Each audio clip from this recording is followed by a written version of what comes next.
This one wasn't actually a story that happened on a train or anything like that. It was at home back in Huddersfield, and I'd just got home from work, and my wife just sort of met me at the door saying this.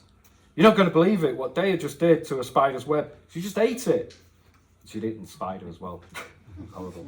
Wife laughing uncontrollably at the front door as I arrive home from work. It's called The Recycle of Life. A pleasant breeze was blowing down the back of the terraced houses. I was standing at the back door to our kitchen. Nobody smokes indoors anymore. I took one last drag of my roll-up and flattened it against the wall to extinguish it. Daya, my dog, watched intently, hoping it was food. She danced around in front of me to catch my attention. I always keep dog biscuits in my pocket. I've actually got one in my pocket now, obviously. I threw one towards her. She miscalculated a jump and the biscuit bounced off her nose and landed in front of her. She pounced on it, bum in the air, tail wagging. I walked towards the bin in the backyard. A tatty-looking web was in my way. I put my hand through and broke it apart. Lifted the bin lid and dropped the spent cigarette inside. "For fuck's sake, why did you do that?" "I spent ages weaving that web. We'll have to start all over again now," said a spider, dangling from the web remains. It made a huffing sound, rolling all 8 eyes at me and mumbled, "Dick."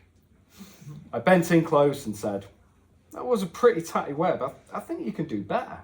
Sometimes a clean slate is better than trying to repair bad workmanship." "What do you mean bad workmanship? What do you know about web building?" He raged. "What the fuck has slate got to do with it?" I don't know much about webs, but I pointed to another web. "That's a good-looking web." "Cheers, mate," said the spider, sat in the good-looking web. "Oh, fuck off, Kevin. That's your third attempt and you got the prime position to build it." The spider called Kevin replied, grinning. "Certainly did, Cyril. You snooze, you lose." He put 4 of his legs behind his head and stuck a contented pose. "I'll just sit back and catch some early morning rays and wait for dinner to arrive." I looked over at Cyril and said, "I bet you could build one as good as Kevin's." Kevin grinned. "Hey, human, you better keep your paws off my web." "No worries, Kevin, you're fine where you are. Web's not in my way," I replied, noticing Kevin's grin, and it was not a friendly grin. "Whoa, hold on a minute," shouted Cyril. "You're telling me where I'm building my web, you're just going to wreck it again?" "Cyril, look at your location. I had to break last web because it was in my way." Cyril wasn't happy. He took off quickly, found a new spot just below the kitchen window. I walked over to see Cyril furiously spinning his web, muttering something about stupid humans and show-offs, which I believe was aimed at Kevin. "Oi, human, what's he doing?" shouted Kevin. "My name's Dexuality, Kevin," I said. I was getting a bit annoyed at being referred to as human. "That's a weird name, human," he replied. I said thanks, although I don't think he meant it as a compliment. "It's better than being called human all the time." Then he added, "Being human isn't all that great, you know." "Nothing wrong with being human, mate. So what? You're fucking up the planet and crapping over everything. You're top dog. You can do whatever you like." He grinned. You get no complaints from me on that score." "But what about the next generation, Kevin?" I said with a heavy sigh. "Ah, fuck them, it's their problem. I mean, look at my old mum. We weren't out of there sharpish. We were dinner. Same goes for the next lot I helped create. Every spider for themselves." He stopped to check the edges of his web, but realised it was just a gust of wind. He shrugged and continued. "Same with you lot, really, but you're too scared to admit it." "Now, hold on, Kevin. We do lots to save the planet." I said, "Some of you are trying to save the planet, while the others are fucking it over. It's a dance, mate." He nodded in the direction of Cyril, who was busy spooning. "Look at Cyril rebuilding his home because you destroyed it." "Hey, stay the fuck away from my web," screamed Cyril. Kevin rolled his eyes and laughed. "Why don't you go and have a look at Cyril's web? My dinner's just arrived." He headed across his web in the direction of a startled trap fly. "Hear that, Cyril? I eat well tonight." I wandered over to Cyril and asked, "How's it going, mate?" "Oh, it's mate now, is it?" said Cyril, huffily. Come on, Cyril. I did you a favour. You were in my way. Either me or my missus would have destroyed it.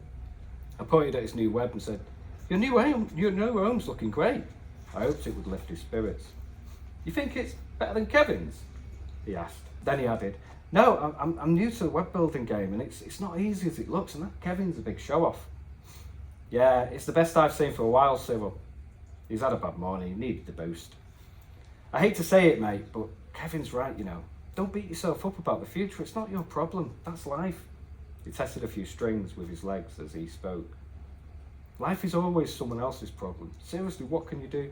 You spend your life fighting to save the planet and then your life's gone. He raised two legs in this shrug-like gesture. But if everyone thought like that, the planet would be gone in a generation, I replied. The future's not yours to worry about. It's the future's problem. The thing is, Cyril, some of us have something called empathy. We don't eat our offspring. We nurture, we keep them safe until they're ready to be part of the world. And hopefully, they'll want to make a difference too. I'm sounding like an old hippie now. Kevin finished preparing his dinner. The poor fly, bound up tight, didn't even bother fighting back. He was resigned to being Kevin's dinner. He shouted at Cyril, Christ's sake, give the hippie a guitar. Cyril sniggered, bloody hippies. I wasn't happy, they were ganging up on me now, I retorted. We humans have the power to destroy the whole world. Where would you guys be then? We wouldn't be hungry. They both said, laughing. You don't care at all. Why would we care? We've existed. We've done exactly what we're supposed to have done. Kevin looked at me and said, what have you done to save the planet? Well, I couldn't find an example. Then I looked at my blue bin. Well, I recycle, I said with pride. What? Kevin burst out laughing and Cyril joined in. You recycle? Whoa, Cyril, hold the front page. This man recycles. He mockingly ran a leg across his brow, pretending to wipe away sweat. Cyril, the planet's saved. We get to eat another day. Oh, fuck off, I grumbled and added. I don't have time for you two. Why, have you got some more recycling to do? Cyril sniggered. Nice one, Cyril. Hey, Cyril, I lied about your web, it's shit. Good one, human, Kevin laughed, so hard he nearly fell off his web. I left them to it. Kevin was shouting at Cyril, your web's shit, and you know it is. I put my sandwiches and banana into my lunchbox, then picked up the recycling and walked out the back door. I stopped at the blue bin and threw the bag in. Cyril, look, the human's saving the planet again, shouted Kevin. I stomped off to work. I spent the day doodling, answering the phone, shoving leaflets into envelopes. They would be posted to people who would put them straight in the bin. After 7 hours of repetitive work, I headed home to be greeted at the front door by my wife. You'll never guess what happened to Dea. She was laughing so hard she was struggling to breathe. She continued between fits of giggles. She went out into the yard and started doing that dancing, you know, the dancing. So she nodded to see if I understood and continued. She danced into a huge spider's web. Dea tried to get it off her face by shaking her head, but the spider was hanging from her mouth. My wife paused to get her breath.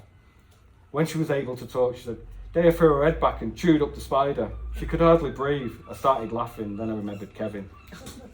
I pushed past my wife through the house and into the backyard. Kevin and his web was gone.